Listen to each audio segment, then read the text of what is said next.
Click করে ঢুকতে পারবো, ঠিক আছে। ওকে, তারপর হচ্ছে এখানে মেনু বার থেকে আমি যে কোনো এক জায়গায় যেতে পারবো। এখানে অনেকগুলো অপশন আছে, সো আমরা একটা একটা করে এক্সপ্লোর করি। প্রথমে আছে হচ্ছে এমব্রয়ডারি ম্যানেজমেন্ট, এখান থেকে ডিজাইন।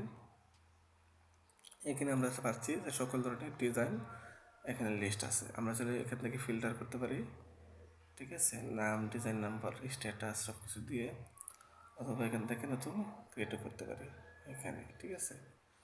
এখানে ইনফরমেশন দিয়ে পরে নেক্সট দিতে হবে, তারপর নেক্সট নেক্সট নেক্সট করে ক্রিয়েট করতে হবে, ঠিক আছে। তারপর আছে মেশিন ম্যানেজমেন্ট, মেশিনে ক্লিক করলে এখানে মেশিনের লিস্টগুলো শো হচ্ছে, তাহলে আমরা ভিউ করতে পারি অথবা এডিট ডিলিটও করতে পারি, ঠিক আছে। এখানে হচ্ছে পুরো ভিউটা মেশিনের। তারপর এখান থেকে ফিল্টার অপশন, এটা হচ্ছে নতুন ক্রিয়েটের জন্য মেশিন ক্রিয়েট, ওকে। তারপর হচ্ছে প্রাইস ম্যাট্রিক্স,